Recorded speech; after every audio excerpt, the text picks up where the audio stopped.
Hello again everyone, it's me, Madame Macabre, and welcome back to another video. It's long overdue that I share another scary story with you all.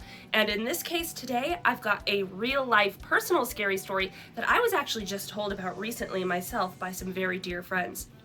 First of all, I need to apologize for the quality of my voice, and I'm just not feeling 100% today because despite my best efforts, I have finally been taken down by the virus that shall not be named. Seriously, we're over 2 years into this YouTube. Why can we still not say this? It's just a regular part of life now. But I digress. Otherwise, I'm okay. I'm just like a cold, basically. Oh, the other thing I can point out, my shirt, I got it from my friends who are in a band, which it's really awesome. They're here on YouTube. I'll link to them if you want to check them out. They are working really hard to take off, and I really believe in them because their music is super awesome, so maybe go check them out. They're called Alien Atmosphere, and if you ever wanted to be one of those pretentious people that's like, I knew them before they were famous, now's your chance, so go ahead and check them out. I'll link all their stuff. Anyway, without further ado, I thought it would be a good time to share the story of the haunted gurney. So I'm friends with a group of people who are in a hearse club. Now, this story got told to me by people who were a part of this story, but it's definitely one of the creepiest. They've got lots of scary stories, but this is one of the creepiest they've shared with me to date. Cats. So the story starts out with one of the members of the hearse club that I am not entirely sure how he came across it. Maybe it was gifted to him, maybe it was at an estate sale or something. But regardless, he got his hands on an antique gurney, like the kind that they take you to the hospital in or take a body bag out on.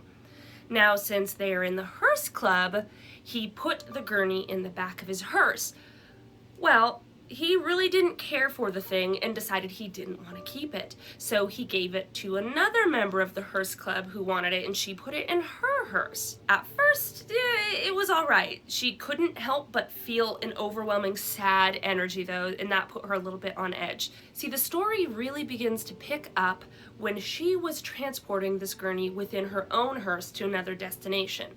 Now, I mentioned how she felt this overwhelming sad feeling. Well, that wasn't the only thing. You see, while she was driving, she could see in her rear view mirror what looked like a figure laying in the gurney, all of a sudden lifting up and looking at her through the mirror. Now, if that's not terrifying enough, she was so freaked out, she didn't realize that the light she was going into had changed, and right in the middle of the intersection, her hearse stalled out. And there was another car coming that was going to hit her, but it too also stalled out. Really weird. I mean, in that case, it could have been a lot worse, so hey, maybe, you know, but... So at that point, she's like, I don't have good feelings about this hearse. So she calls up the guy that she got it from and she tells him what happened. And his response is not exactly surprised. He just goes, so you saw it too? Okay, so they're like, well, what do we do with this thing? So he's like, tell you what, I have a friend who's a psychic. She's got this sage stuff that she uses to, you know, cleanse stuff. I'll bring it over and we can try and sage this gurney. They take the sage and they try to cleanse this gurney. And funny enough, it seems for a little while that like the energy is really weird. His phone starts ringing off the hook. He picks it up, answers. It's his psychic friend. Mind you, he hadn't told anybody except the lady that he was actively cleansing with that he was doing anything. The psychic lady friend calls and goes, what the hell are you doing with the sage I gave you?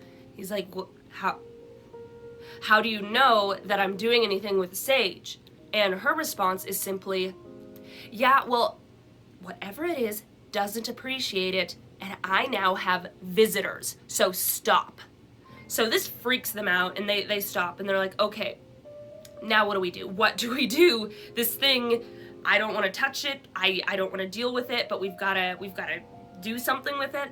So that's where my friends come into play. They're also in the hearse club and they happen to own an antique shop. And they're like, okay, well, we might be able to get it to our antique shop and just sell it, and then we don't have to worry about it at all.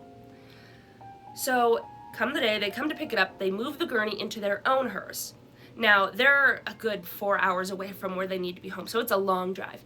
And for the majority of the day, it's fine. Nothing too crazy happens. But as it gets later and the sun starts to go down, things start to get a little bit odd. See, once it gets dark, my friend's wife, she's in the passenger seat, and she can't help but keep looking over her shoulder. There's a little bit of a glass slider is the only thing separating them between the back of the hearse where the gurney is. She looks back, and then she looks to her husband, and she's like, I could swear I hear something in there. I'm hearing something in there. And he's like, he listens and he can't hear anything, and he's like, I'm not getting it. So they drive a little bit longer. And then more time passes, and she keeps looking, because at this point, she swears it's not just like strange sounds. She swears she's starting to hear groaning, like something is groaning in the back of the hearse. At this point, she's getting real freaked out. She looks over, she can't see anything in there, and she's telling her husband there is something groaning in there. So at this point, again, he looks, he can't hear anything himself, but he's also got to keep his eyes on the road, and they also, because they're on an island, so they have to get on a ferry. It's just a big mess. She's getting real freaked out. He's also a little bit freaked out, but he can't get it to recreate for him. That's when things start to pick up a little bit. She keeps looking back and then looking forward, and after looking back one time, she looks forward again, and something apparently comes flying out. It's like a light color. A thing flies out, hits her hand, hits the dash, and they both freak out, but they look around and they can't find anything. Something flew out of there, made contact, actually hit her. No sign of it in the trunk. That's where, like, okay, something weird is going on. Oh, and I forgot to mention, this was all happening on a Friday the 13th during a full moon. So at that point, they're like, this might not be the best time to be transporting such an object. But at this point, we're stuck. Now, they're driving, they get off the ferry, and they're in the home stretch to making it home. Now, my friend's wife, she's a very spiritually intuitive person, and something in her gut tells her, we have got to get this out. We've got to get away from this before the clock hits midnight. I don't want to think about what'll happen if we don't, but something in my gut is screaming, we have to get away from this thing before it hits midnight. It's not safe. So at this point, she's urging her husband, hurry, hurry, hurry. And he's like, I don't want to get a speeding ticket. I want this and that and this and that. And at that point, she pauses. From the back, at this point, it's no longer groaning. She hears growling. And she's like, honey, there is growling coming out of the back of the hearse. And he's like, that's not growling, that's the engine. See, when I'm putting on the gas, it causes it to growl. So she's like, well then stop putting it on the gas and hear. So he stops putting his foot on the gas, and the growling continues. So at that point, he's like, oh my God, something is growling back there. So again, the wife, keeping an eye, looks over her shoulder. They're getting closer and closer to getting home. And at this point, because there's literal growling in the back of their hearse, he has pedal to the metal. This old Cadillac hearse is hauling. They are just flying around the coast, just flooring it, trying to make it home, because minutes are ticking down to midnight, and they do not want to be in that hearse with that gurney when it hits midnight. Now, his wife looks over her shoulder to take a peek, and that's when she sees something, a dark figure, laying in the gurney, starting to sit up. At this point, she's unbuckled, she's turned around, her back is to the dash, and she is screaming and crying because she doesn't know what this thing is going to try and do. And they're flooring it and flooring it. And as this thing seems to turn and notice her and start to move closer, just then they make it home and they fly out of that hearse. Now the husband, at this point, he yanks it out of the hearse, so it's not in there by midnight. He yanks it outside, and he swears that that gurney was vibrating, like rapidly, and he could not explain it.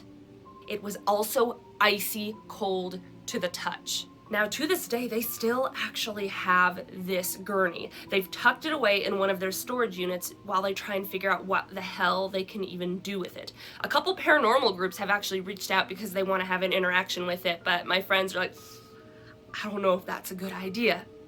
Either way, both of them know that they are never personally interacting with that gurney again or ever putting it back in their hearse because they do not want a repeat performance.